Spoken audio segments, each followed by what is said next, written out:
El maquedonero.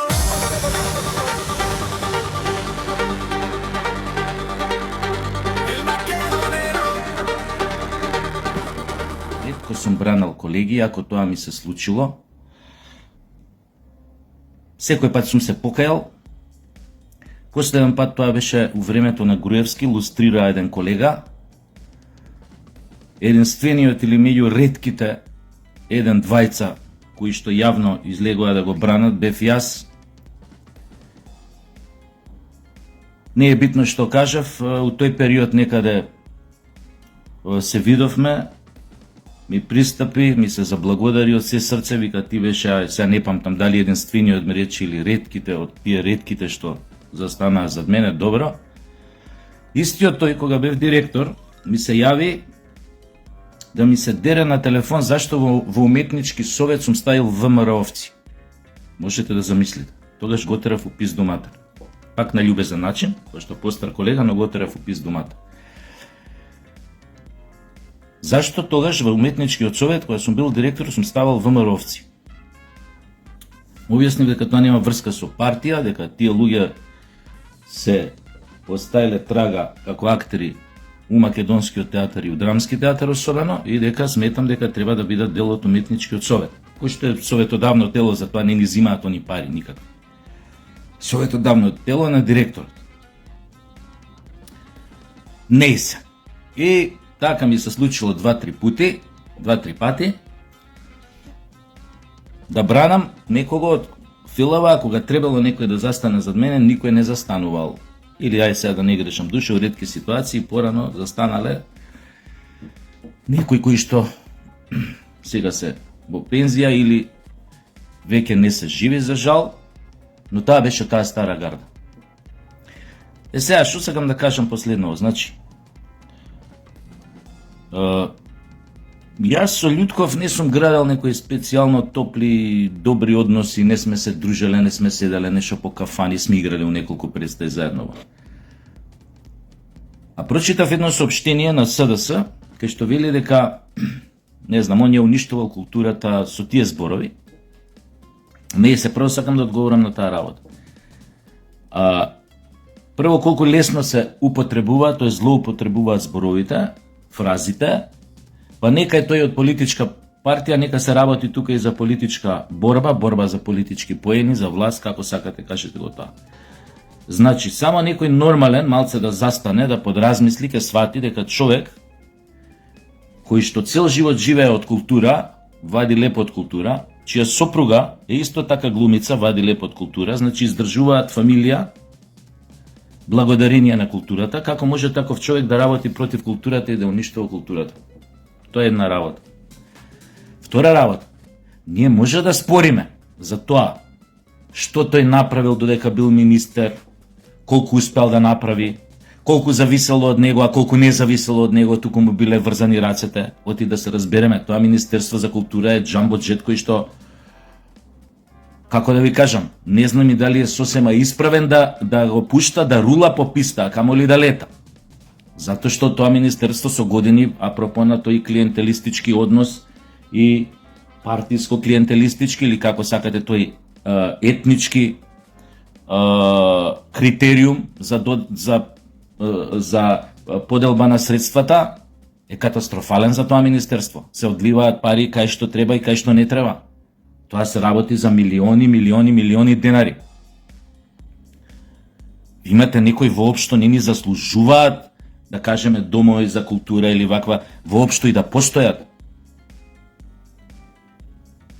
Некои театри не заслужуваат ни 10% од тоа што го земаат од министерството, ни 10% не заслужуваат како буџет за представи, за ова зона и за многу работи, за плати и така натаму.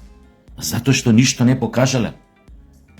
Немаат никаква, како да ви кажам, никаков багаж немаат за себе. Никакво минато немаат за себе. Да не зборам за паралелни фестивали, музички, појма вакви, онакви, балетски, танцови и така натаму и така натаму. И да не зборам згора на се односот што се има кон културата персе. Дека културата на ова поднебие во политиката се доживува како товар. Како товар кај што ете ради мир у куќа мора да се дадат некои средства за тамо да се смират страстите, културњаците да не таласаат многу колку толку да им се запуши устата. Не се сваќа културата како што се сваќа овде, како што се сваќа во западните земји. И не само во западните, него и во источните земји.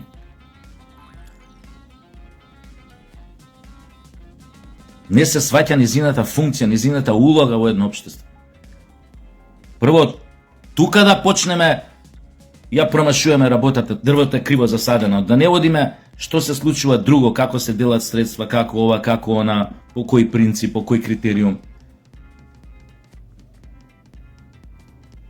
Така што искрено,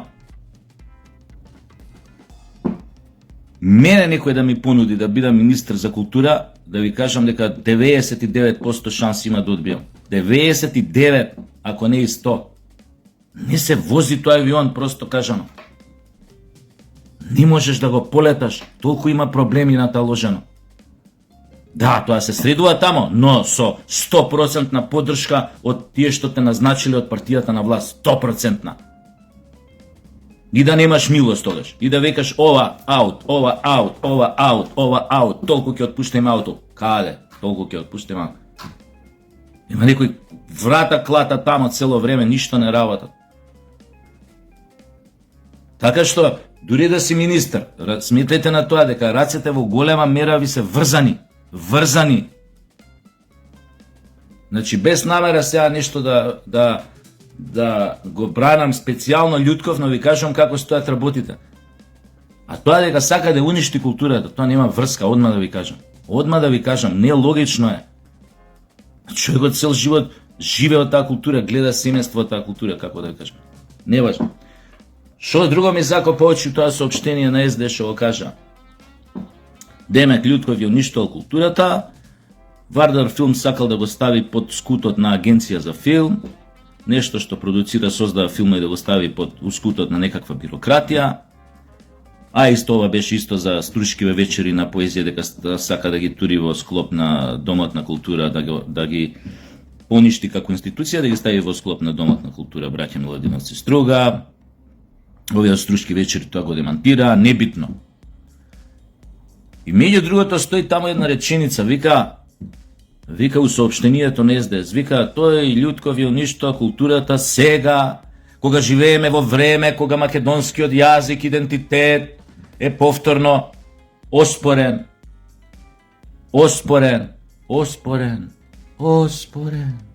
Оспорен е. Па нели бре идентитетот ви беше бетон кога го менјавте името, а?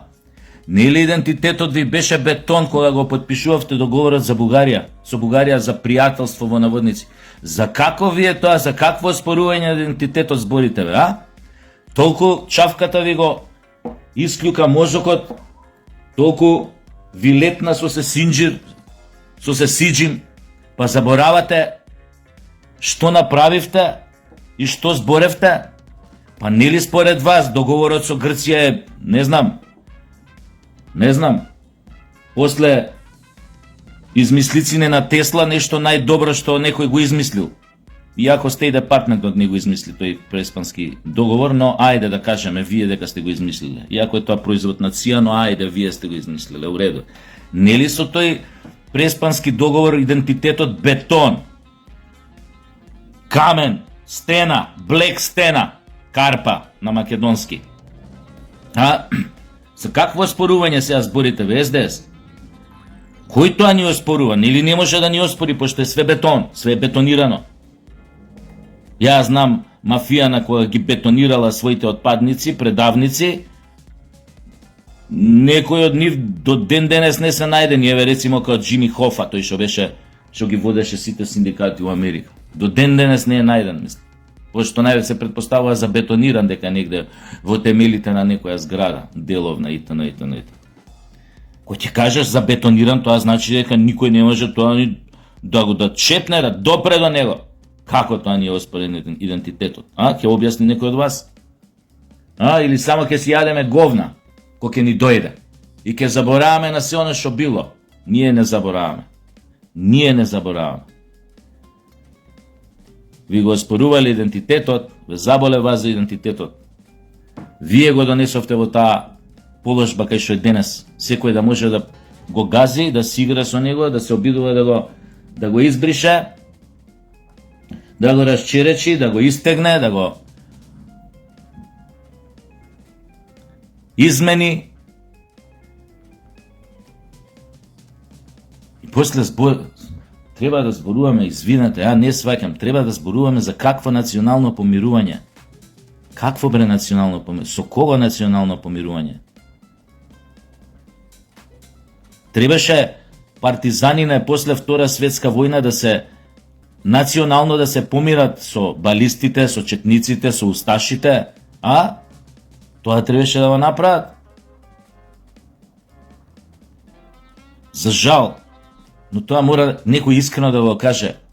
Помирувањето е невозможно кога сме на две различни страни, два различни пола.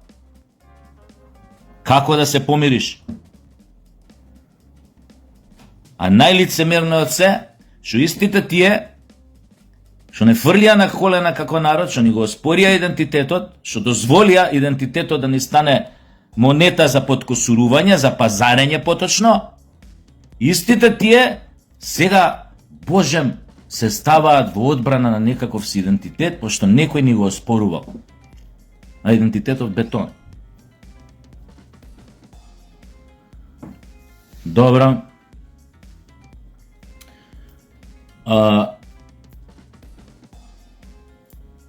Ете,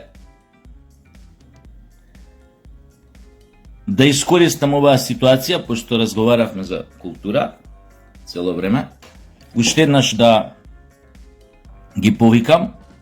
Една докторка, сакајќи да учи глума, иако е вработена како докторка, ми отвори идеја да соберам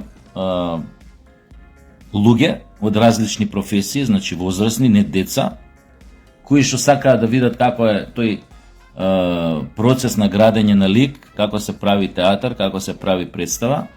Па ми даде една идеја да се собереме кој сака нормално, кој е заинтересиран, да ми пише во инбокс, тоа ќе биде добар експеримент, да видиме све кој ќе се пријави, до сега има неколку души пријавено, за евентуално да направиме представа, значи тоа нема да биде никаква школа за глума, тоа ќе биде нешто што ќе го направиме ад хок, директно ќе почнеме представа да работиме. Тоа е добар интересен експеримент да се види како луѓето од други професии го доживуваат театарот и како би се снашле кога би се нашле во ситуација да прават театар, да бидат дел од тој театарски процес или процес на создавање на една представа. Одма да ви кажам, тоа би било про боно, евентуално кога ќе работиме представата, јас ќе аплицирам на некои места за да добиеме некои средства за да може да направиме представата, да не даваме пари од джеб, нели? Затоа што и самиот таа представа образложението, концептот незин би бил многу интересен, да се види еден таков експеримент, па за тоа потоа што, како, каде ќе би работеле и како ќе се договараме за проби. Битно е да направиме еден производ кој што ќе биде доста интересен. Сметајте дека луѓе од разни професии, буквално од разни професии, без разлика од на кои работни места се, ќе биде интересно да се види како би се снашле во улогата на глумци. Тоа може да биде страшно интересно. Ете така, кој сака нека ми се пријави во инбокс, нека ми пише, јас сум за, ја ќе ве тргам тие на страна и кога ќе дојде момент ќе ви пишам да направиме една прва средба, да се видиме, ќе седнеме негде на пијачки, чисто да се видиме што ви правеле, како ви правеле. Идејата многу ми се свиѓа, интересна е така. Така да се гледа. Ајде, чао. Морам да идам на проба, иначе, за тоа Имам оваа нова представа Фрида, што ја работиме. Проба имам за 11 сата, ама мора да бидам малце порано тама, нели, малце да се влезеш у концентрација. Ајде, чао. El